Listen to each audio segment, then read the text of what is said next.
Hey guys, happy Thursday, aka Friday Eve. I wanted to come out and make a video because I wanted to address a comment, and it's a comment that I get regularly depending on the video and where it posts. And this particular video is an older video that the most recent comment popped up on. It's like 4 or 5 years old. It just has a lot of views, like a couple 100,000 views on it. And I think it just pops up randomly on people's recommendation lists. And it's based on views. So that if you're not aware of how YouTube's algorithm and their suggested videos work, it's usually the higher the views, the more randomly it'll pop up on people's recommendations lists that are not part of your groups. So I think that's what's happened with this latest comment, because I don't think they're a collector. If they are, I'm not aware of them, and they would be potentially new to my channel. But yeah, it's a common question that comes up, and I thought it would be really great to share my thoughts on it. And it has to do with being able to enjoy a very expensive, high-end doll of any kind. I'm trying to think of exactly the wording of the question or the comment.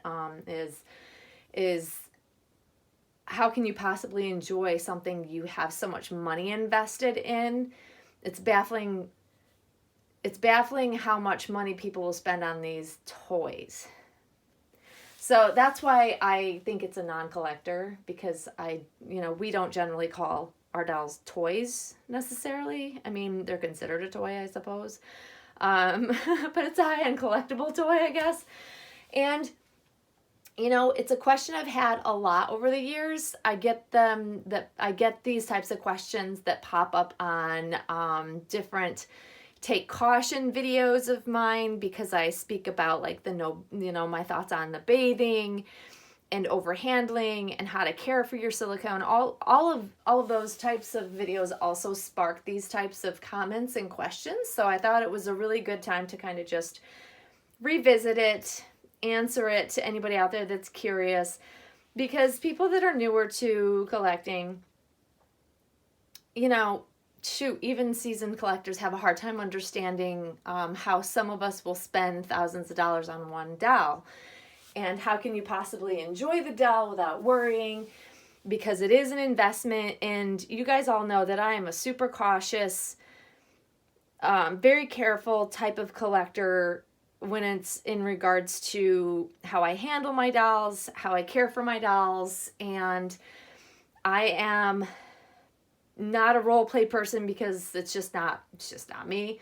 So how could I possibly fully enjoy my baby when I'm so cautious and careful? Like, how does one really enjoy something you've invested such a large amount of money into? And it's a valid question. It really is, because I find myself really wondering how some of the collectors that I've seen spend above $20,000 on a silicone doll. See, that for me, I wouldn't be able to probably enjoy the doll unless I had endless amounts of, money that didn't seem like a big purchase to me. But in my realm, in my world, that's a huge amount of money to spend. And this is a huge amount of money to spend. Like it's all relative, right? We grow and we buy, higher priced items as we collect, for most of us. Not all, but a lot of us collectors over time have invested more and more money into one doll at a time as our collections have grown, or as we've grown as collectors. And for me, that's definitely the case. Like, I've shared this with you many times, that I started off buying a $100 doll, and I thought that was ridiculous of me, but yet I was still intrigued and still spent the money and was hooked immediately. And over time, I would add more money and be able to buy a nicer, more higher end reborn doll. And over many, many, many years, I've built up, the ability to be able to afford a high-end full-body silicone baby. And she's by far not the most expensive doll I've had. My most expensive dolls were always Romy Stridham babies. And in this particular video that was commented on it was me showing one of my Romy Stridham babies, which is funny. I honestly do look at these dolls as investments, for sure. But I also am led by my heart and my emotions of how I feel and how I want to interact with my babies. And this particular baby, I interact with her on a regular basis. I come in to the nursery, I spend time with her, I hold her, I rock her. I'm very careful. Knowing that I have a lot of money invested in her does not take away from the fact that I'm able to enjoy her, because I am very cautious, I am very careful, I inspect her regularly. I'm always making sure that I'm taking the proper precautions to ensure that she stays in the best condition possible while enjoying her. And that's important to me. Like, some collectors really just feel like, I've spent the money, if the doll gets damaged and I'm enjoying the doll, it doesn't matter to me. There are different ways of thinking about this whole idea of, trying to keep the doll in perfect condition. Some collectors are like, if I love the doll and I enjoy the doll to the fullest and they get a little wear and tear, then they're not bothered by that. I'm not that kind of collector, so I'm more on the careful, cautious side. I want the doll to be in perfect condition. Like, even if I'm able to enjoy her, I want her to stay perfect. I want her to stay just as the artist saw and created and made the baby to be. But it definitely doesn't take away from me being able to enjoy her to my fullest.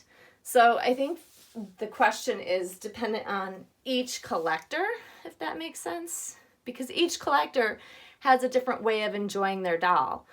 And each collector knows where their financial limits are. And if you're comfortable spending whatever you're spending, you want to enjoy the doll to the fullest. That might be full-on role play, bathing the doll regularly, feeding the doll regularly, using a drinking wet system if they have it, all of those things, which is why artists put them into the dolls. Like, let's face it. As much as we say that we want to keep the dolls perfect, and as much as I can preach that I don't think people should do this, that, and the other thing with their dolls, it's really not my business to tell collectors what to do with them. If they purchase a doll that has a drink and wet system, the artist intended the doll to be able to be used fully with the drink and wet system. So, I think it's just what level of collector you are and what type of collector you are. I think that for most collectors, I think being able to hold and love the doll is very important. There are a handful of collectors out there that don't really pick up their dolls and they put them in like showcase, like glass cases and things, and they're purely for display purposes only. I know some collectors, a small number, very small number of collectors, but they never change the doll. Like, they don't ever change the outfit. Like, the doll comes home in an outfit, the doll stays in the outfit as long as that particular doll is with that collector, which is, like, I can't imagine not wanting to change the baby. That's a lot of the fun for me. But like I said, every collector is different. Every collector has a different way of enjoying the doll. Some of us just want to look. Some of us want to be able to hold them. Some of us want to be able to interact with them. So our level of enjoyment varies. It's just, there's no one way to collect and enjoy our dolls. Like, that's the beauty of this hobby, is that we all can choose how we want to enjoy our dolls because they're our dolls. And I think that's beautiful. Even though I'm not a role play type of collector, I love to watch the videos of my friends that do role play. I find it really soothing some days to watch people do role play with their dolls. But it's just not something I generally do a whole lot. I mean, the most role play I would say I do is I sit and rock my babies, mainly Monroe. She's my go-to baby. I like to cuddle and hold her. It's very relaxing for me. And that's probably the extent of my role playing. But, you know, no matter how much money I've spent on her, it does not deter me from picking her up, holding her, changing her. I just do it very carefully. And I think that's a really good question. I mean, it's one of those things that if you asked every collector, they'd say something different, you know, and that's super interesting to me because I think that it's also what makes this hobby so cool and so diverse. And yeah, I think it's a really good question, which is why I wanted to answer it. I think it's a very valid question. And especially from, like, let's face it, guys, from an outsider looking in on this hobby and on us collectors who have these beautiful babies and they find out how much we've spent on them on average, especially with full body silicones from specific artists. Yeah, I would be like, holy cow, how would you possibly enjoy that? Because, you know, unless knowing what I know now over many, many years of collecting, I would be like, no way. And I've even said that, like, from the start, I would be like, there's no way I'd spend that amount of money on a doll. And here I am spending and exceeding well above the limits I ever set for myself and, like, financially what I would be willing to spend. So never say never. And what's interesting is that there are a lot of collectors now that once upon a time looked at this hobby like, what is this? Like, they stumbled onto it, you know, it's grown exponentially. You know, once upon a time, we probably all were a little bit like in awe or didn't understand the hobby, and here we are, however many years later that you may have been collecting it, and you may be buying high-end, you know, full body silicone babies, you know. So I always tell people, never say never. I do take those comments and I look at it, most of them as an opportunity to potentially make a new collector.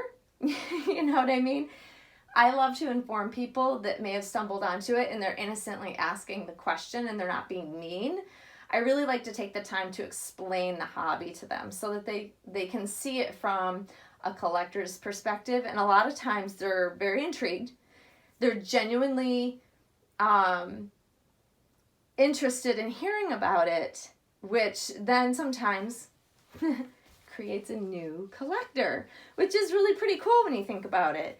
It's a way to educate and bring more people into our community. And I think that's really, that part of it's fun for me. That's why I do take the time to try to comment back and reply to people's comments like this, because I think, you know, if I can, you know, educate one more person, even if they don't become a collector, they're a little bit more kind in the way they view us out in the big world of non-collectors, I guess. So I guess one by one, I'm trying to educate about this beautiful hobby of ours. And, you know, whether we spend tons of money or not, you know, because dolls range in prices from literally like $100 or less on up to well over $20,000. There's something in this hobby for everybody, that every single person can enjoy it. At least that's how I view it. And so, yeah, I like to educate people and maybe bring on new collectors. But it was a really good question. I hope you guys enjoyed hearing my thoughts on it. Hopefully it makes sense to you. Hope you enjoyed seeing little Monroe here, who's looking so cute in her little sleeper. It's been really cold here, so that's why she's still in a sleeper. She'll probably get changed into something this weekend. Yeah, so we'll probably be back this weekend with an outfit change video. And until then, guys, I hope you have a great rest of your week, and we'll see you soon. Thanks for watching, guys. Bye-bye.